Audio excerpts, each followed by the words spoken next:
अस्सलाम वालेकुम। मैं नज़ीर अहमद शाह यूपीएस मीर अम्बाला से 8th क्लास के स्टूडेंट्स के लिए साइंस का टॉपिक लेके हाज़िर हूँ। हमारा जो आज का टॉपिक है वो कोल एंड पेट्रोलियम है। तो जैसा कि आप जानते हैं हमने परसों ये शुरू किया था ये टॉपिक कोल एंड पेट्रोलियम। इसमें हमने पढ़ा मैन मेड और नेचुरल थिंग्स के बारे में, एग्जॉस्टिबल और इनएग्जॉस्टिबल रिसोर्सेज के बारे में हमने पढ़ा। तो आज हम कोल के बारे में पढ़ेंगे, यानी कोल क्या है। तो करते हैं।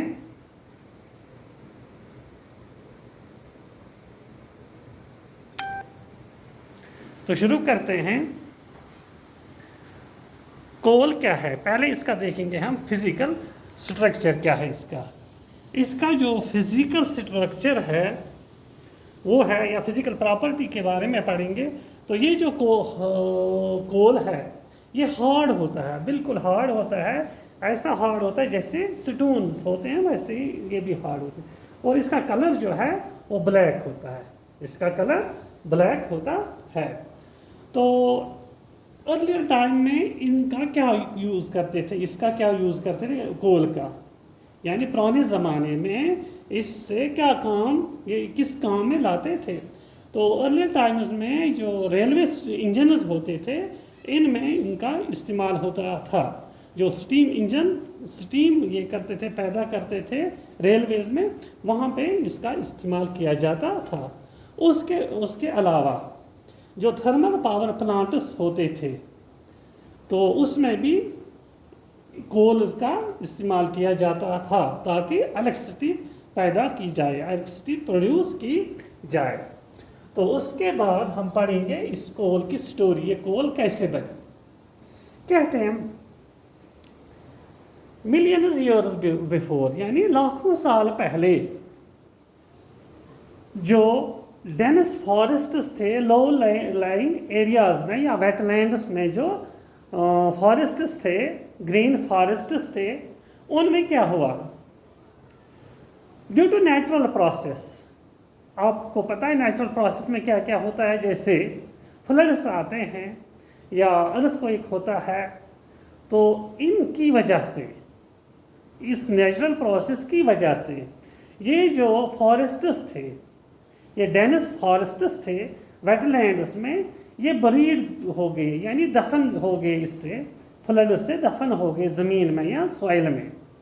सॉइल में अब ये दफन हो गए, इसके ऊपर सैंड चढ़ती गई, यानी ये जो वेजिटेशन थी ये दब गई ज़मीन में, यानी इतनी दब गई कि ये ज़मीन की निचली सतह तक पहुंच गई। जब ये निचली सतह तक पहुंच गए तो वहाँ पे क्या हुआ, वहाँ पे टेम्परेचर जो वो हाई होता है और प्रेशर भी हाई होता है, यानी दोनों चीज़ें, प्रेशर भी और टेम्परेचर भी दोनों हाई होते हैं।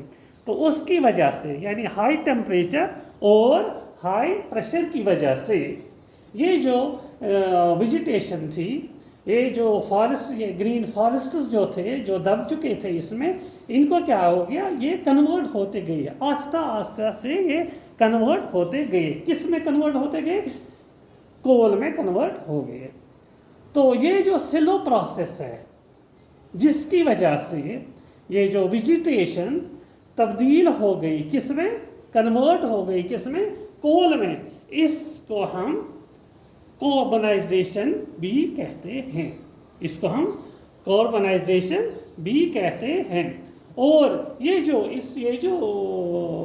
कार्बनाइजेशन है इसको हम एक दूसरे नाम से भी लेते हैं जिसको हम फॉसिल फ्यूल भी कहते हैं, क्योंकि ये जो कोल है ये फ्यूल है ही, पेट्रोलियम फ्यूल है ही। तो इसको फॉसिल फ्यूल इसलिए कहते हैं क्योंकि ये ज़मीन में जो ग्रीन फॉरेस्ट है या वेजिटेशन थी ये दब चुकी थी इसमें, तो वहाँ पे हाई टेम्परेचर और प्रेशर की वजह से ये आस्ता आस्ता क्या हो गया, इनका ये कन्वर्ट हो गए, होते गए, ये तब्दील होते गए किसमें, कोल में। तो इसको हम कहते हैं कार्बनाइजेशन। अब जब हम इसकी प्रोसेस करते हैं, किसकी, कोल की जब प्रोसेस करते हैं, तो पहले तो ये होता है रॉ, रॉ फॉर्म में। फिर जब इसकी प्रोसेसिंग होती है, कोल की जब प्रोसेसिंग होती है तो क्या होता है, प्रोसेसिंग के दौरान हमें 3 प्रोडक्ट्स मिलते हैं इससे। इसके कितने प्रोडक्ट्स मिलते हैं हमें? 3 प्रोडक्ट्स मिलते हैं। नंबर 1 जो प्रोडक्ट है उसको हम कोक कहते हैं। पहला जो प्रोडक्ट है उसको हम कोक कहते हैं। कोक जो है ये पोरस सब्सटेंस है। पोरस मीन्स इसमें वो सुराख होते हैं और ब्लैक है। ब्लैक तो है, इसका नेचुरल कलर ही ब्लैक है। तो इसका जो इस्तेमाल होता है यानी कोक का, क्योंकि ये प्योर फॉर्म ऑफ कोल है, तो ये इस्तेमाल किया जाता है स्टील मैन्युफैक्चर में। जब स्टील बनाई जाती है तो उसमें स्टील इसका इस्तेमाल होता है कोक का। और मेटल्स जो एक्सट्रैक्ट किए जाते हैं उसमें भी इसका इस्तेमाल होता है। इसके बाद जो दूसरा प्रोडक्ट हमें मिलता है कोल प्रोसेस के दौरान वो है कोल तार। ये कोल तार होता क्या है? ये कोल तार ब्लैक थिक लिक्विड होता है, यानी ये ब्लैक थिक लिक्विड होता है। तो इसका जो स्मेल है वो अनप्लेजेंट होती है, वो बिल्कुल ठीक नहीं होती है, बिल्कुल बदबूदार होती है। तो ये जो कोल तार है इसका इस्तेमाल कहाँ पे किया जाता है? ये हम एवरीडे लाइफ, जो डेली लाइफ जो हमारी है इसमें हमें इस्तेमाल हो। जैसे डाइज, यानी हमें कलर्स बनाने हैं तो उसमें इस्तेमाल होता है। ड्रग्स, कुछ दवाइयाँ बनाते हैं उसमें इस्तेमाल होता है। जैसे एक्सप्लोसिव, यानी धमाका खेज मवाद जो है वो भी इससे तैयार किया जाता है। परफ्यूम्स बनाए जाते हैं इससे। तो प्लास्टिक बनाया जाता है। इसके अलावा एक और चीज़ है, जैसे आपको घर में ये रोकने हैं जो होते हैं पेस्ट्स या इंसेक्ट्स, उनके लिए भी ये इस्तेमाल होता है। जैसे हम बनाते हैं नेफ्थलीन बॉल्स, आपको पता है नेफ्थलीन बॉल्स होते हैं, उस सफ़ेद सफ़ेद बॉल्स, उसमें भी ये इस्तेमाल होता है। ये हो गया कोल था। इसके अलावा जो तीसरा जो प्रोडक्ट है वो है कोल गैस। कोल गैस जो है ये तो पता ही गैस ही है। ड्यूरिंग प्रोसेस ऑफ कोल ये बनता है, गैस पैदा होता है उधर। तो वहाँ जो इस फैक्ट्री के नज़दीक जहाँ पे इसका प्रोसेस किया जाता है उसके नज़दीक जो भी बाकी फैक्ट्रीज होती हैं वो क्या करते हैं, वो इस गैस का इस्तेमाल करते हैं। किसके लिए? हीटिंग के लिए। तो ये थे 3 प्रोडक्ट, कोक, कोल तार और कोल गैस। हाँ, यहाँ मैं एक और ऐड करूँ कोल तार में कि ये जो कोल तार है ये ब्लैक टॉपिंग के लिए भी इस्तेमाल किया जाता है। तो बच्चों ये था हमारा आज का टॉपिक जो कोल एंड पेट्रोलियम में जो के बारे में था। उसमें जो कोल है, कोल के बारे यानी कोल की स्टोरी हमने आज पढ़ी, और उसमें जो प्रोसेस के दौरान जो हमें चीज़ें मिलती हैं, कौन कौन से प्रोडक्ट्स हमें मिलते हैं, उनके बारे में हमने पढ़ा। तो इस तरह से हमारा जो आज का ये सब टॉपिक कोल है ये कंप्लीट होता है। तो आज के लिए इतना ही। खुदा हाफिज़।